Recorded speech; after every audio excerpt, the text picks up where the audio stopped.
Happy holidays and Merry Christmas Eve. In today's video, I have a very special reviewing series entry. If you remember from a couple months ago, or a couple weeks ago, I guess, mid-November, we reviewed the advent calendar that came out for Yu-Gi-Oh! And that was a very special product for a few reasons. First off, it's the first advent calendar to ever be released in the North America region. Prior to this, all of them were released in Europe. Also, it's just a really cool, unique product. I like products that sort of push the envelope of what makes a Yu-Gi-Oh! Product a Yu-Gi-Oh! Product, and that's something that we really haven't seen before.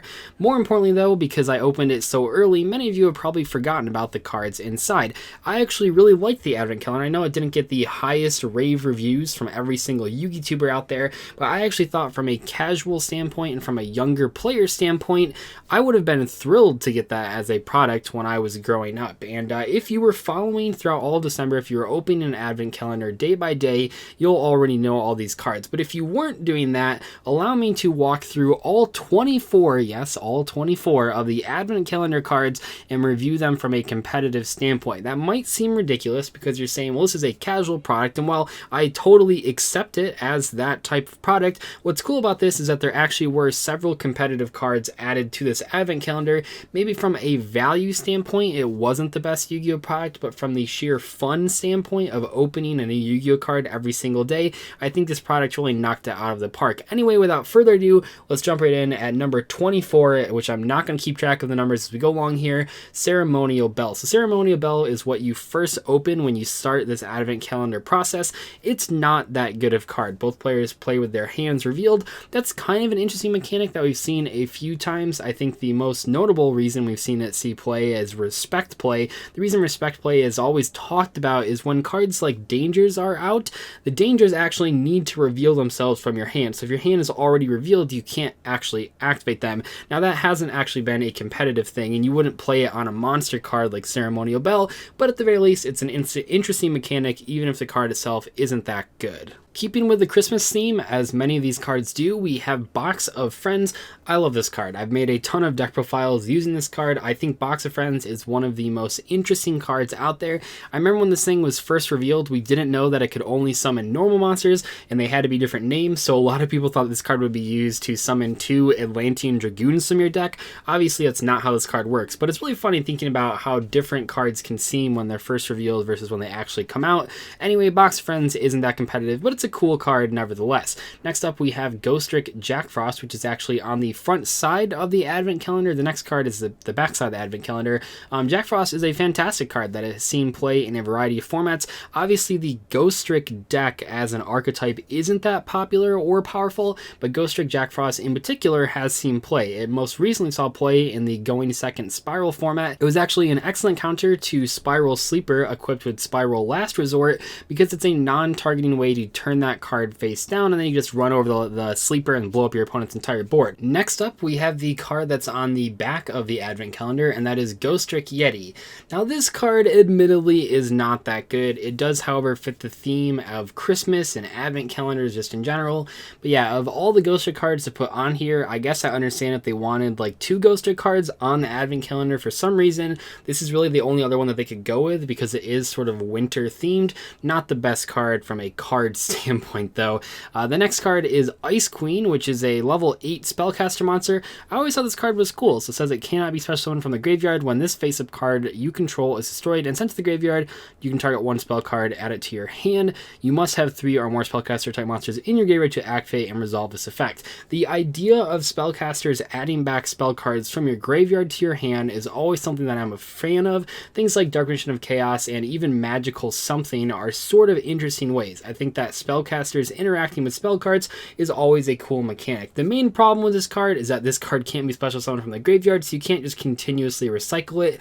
Even if it could be special summoned from the graveyard, I'm not sure that this effect is actually that powerful in 2018 or even like 2016 or even 2014, but still it's a pretty cool card, and obviously I'll just stop saying it, but all these cards go with the Christmas theme of the advent calendar. I'll be real with you guys, I do not know how to pronounce this card's name, so I'm not even going to try. The only only thing that's notable about this card is that it happened to be very good in some of the early DS Yu-Gi-Oh games. Honestly, when I first saw it there, I didn't even think it was a real card. I'm not even sure if it had been added to the TCG at that point. It might have just been an OCG card when that game came out. But one of the funny things about those DS games is that they often sort of blended the formats between OCG and TCG. So a lot of times you had cards like this that weren't released in TCG, and I was seeing them there for the first time, and then a couple years later it came out in the TCG. But yeah, this card's not very good. Firecracker is the next one though, and I've talked about this card a few times. I think I talked about it when I opened it in the advent calendar. This card actually saw some play at YCS New Jersey with the new time rules. This card is not only one of the only ways in the entire game to discard a card during your opponent's turn and inflict damage to them, but also it was a way to skip your draw phase. Now, why do those things matter? Well, the first one matters because one of the ways that you can sort of beat your opponents with the new time rules is just by stalling in game 3. It sucks when your opponent does this to you, but they'll just kind of combo off, they'll do their thing for like 10 minutes, time in the round is called, and then they'll summon Gaga Cowboy and hit you for 800 damage. Well, in that case, you can just discard Firecracker and your opponent takes 1,000, now you're ahead by 200 and you win the match. That's hilarious, but what's even cooler is that by skipping your draw phase, you avoid the burn damage from Trickstar Lycris. This card didn't end up being that popular, mainly because it just found that people just ended up playing faster to avoid the end of match procedures, but it's still a pretty funny card that saw some limited use in one specific event. I've talked about Snowman Eater a bunch of times on the channel, so I won't spend too much time on it here. Snowman Eater is a very competitive card pretty much from day one that it came out all the way through 2012, early 2013. This card is fantastic. It's just an excellent utility card that sort of steps it up from Man-Eater Bug, makes it a little bit beefier, gives it a higher level so you can actually see someone with it. It's just an awesome card, an awesome upgrade to an old school card in the form of Man-Eater Bug, and it's all play in a ton of formats. Most notably, the last time it was being played was as an excellent counter to Dino Rabbit. This card hard counters every single card in that deck except Dolka. You can take out Logia with it, you can take out all of the normal summon monsters in that deck like Sabersaurus and Kabuzols. In general, Snowman Eater is just an awesome card, and I'm happy that they included it in the advent calendar. Next up, we have my second favorite wind-up monster right behind Wind-Up Shark, and that is Wind-Up Rabbit. This was a staple card in every single iteration of Wind-Ups. It's one of the reasons that the deck not only was a combo deck, which it absolutely was, but also could control your opponent. Wind-Up Rabbit was excellent in 2012 for dodging your opponent's back row and just triggering Wind-Up Factory over and over again in a way that your opponent really couldn't react to. Wind-Up Rabbit also saw play in decks like Chain Beat, so it was part of many rogue strategies. I just like this card a lot. I like cards like Evil Storm Thunderbird and Wind-Up Rabbit, things that can dodge trap cards. I think that's a really cool mechanic. Things like Sci-Fi Lord Omega even are pretty cool for that as well, although a little bit more limited because it's just during the main phase. But Wind-Up Rabbit is an excellent choice to sort of include this wind-up toy in an advent calendar, and it's also a competitively viable card, or at least it used to be before we hit like modern era of Yu-Gi-Oh! There's not a ton to say about the Mystical Fairy that was included in the advent calendar. However, I do just want to quickly mention this was a pretty hyped card, a hyped secret rare from that set. It sort of was seen as a counter to things like Tour Guide and Wind-Ups and Inzectors. It came a little bit late in this deck's lifespan to actually be relevant, but it's still a pretty neat card that was hyped up for a brief period. Number 82, Heartland Draco, is basically just a rank 4 version of Nightmare Shark, except it has a little bit of added protection. It actually did see play in 2014 and 2015 as a way to sort of, the same way that you would with Nightmare Shark, even if your opponent has a huge board, you can use this card to sort of just circumvent all of that and hit them for 2,000 direct. It's pretty good. I recently played it at a regional qualifier. I never summoned it, but I played it, and it's still just an excellent way to not break boards, but just bypass them entirely. Obviously, rank 4s aren't that popular anymore, and the ones that are seen play are super high impact, but back before Link monsters, back before Pendulum monsters, a lot of people played Heartland Draco in their rank 4 decks. Santa Claus, while a hilarious pun, is a pretty bad card. It's basically a worse version of Kaiju's, a worse version of Lava Golem. Just like Silent Wabi, your opponent is the one that gets the draw, not you, unless you somehow manage to get this back to your side of the field at the end of the turn with something like Owner's Seal. But other than that sort of really specific combo, this card hasn't seen any play. Sacred Phoenix of Neps is an excellent old school card that was included in here for the Phoenix imagery, but isn't that competitive in 2018. Cockadoodledoo is an awesome card that I'm a huge fan of. I've played it in Monarchs, I've played it in Phantom Knights, I've played it in FAs. This is one of my favorite tuner monsters in existence. I love every part of this card. I love the effects, I love the artwork, artwork. COCKADOODLEDOO is just an awesome Yu-Gi-Oh card, and I was so happy to see it in this advent calendar. This is also one of the only reprints of this card. It was funny because this card didn't see any reprints for a really long time. It was actually kind of expensive when I was playing it in FAs, but this past year it saw a common reprint and then this reprint as well. Token Festival is terrible. There's nothing more to say. I was forced to play this on a live stream one time, and it definitely wasn't very good. Gift Exchange is a pretty bad card, but the artwork and the lore behind it is so hilarious that I'm glad they included it. Lonefire Blossom is a very competitive card, one of the best plant monsters in the entire game. It currently sees play in any deck playing Predaplants, because then you have essentially 6 copies of Scorpio. It's just an all-around excellent plant monster that will likely see play any format where other plants are being played. Even going forward where people aren't necessarily playing Predaplants, if they're playing like Glow Up Bulb when eventually we get Needle Fiber, I wouldn't be surprised to see Lonefire Blossom in a few decks. One of the cool things about Lonefire Blossom, kind of like Reinforcement of the Army, is that any deck where you have like 3 one-of plant monsters, you can play 3 copies of Lonefire Blossom, and now essentially you have 4 copies of any of those plants. I think that's a pretty cool application for, at one point back in the old school Yu-Gi-Oh, one of the underrated, under-supported types in Yu-Gi-Oh right alongside Rocks and Sea Serpents.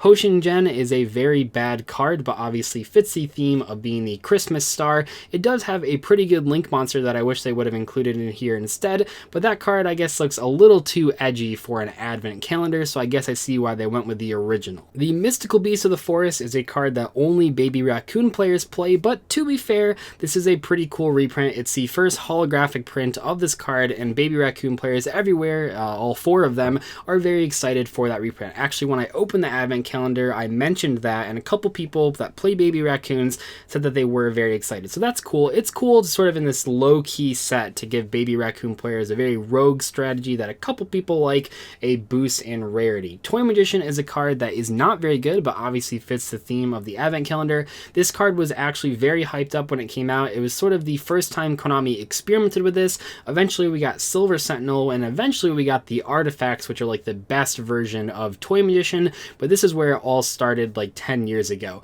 Number 41, Maguska, the Terribly Tired Tapir, is an excellent card, one of the only rank 4s that is still seeing play in 2018, almost 2019, and for a good reason. It's a floodgate on legs, and when you want to turn it off, you just switch it to attack position, and now you can do all your special summon effects when your opponent sort of was locked out of.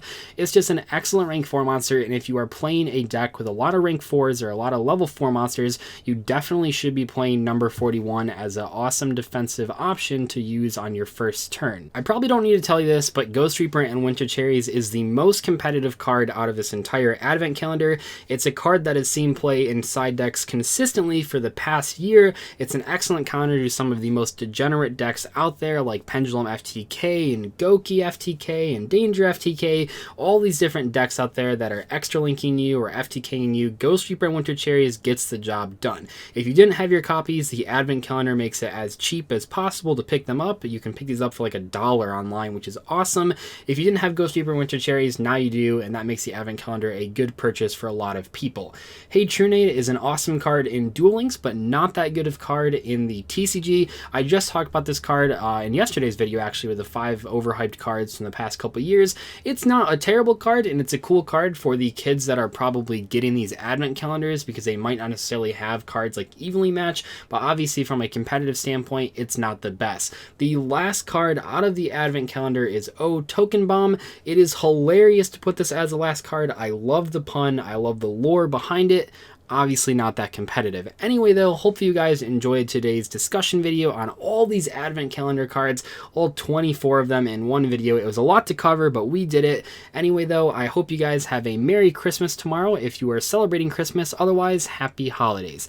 I'll see you guys later. Thank you so much for watching. Goodbye.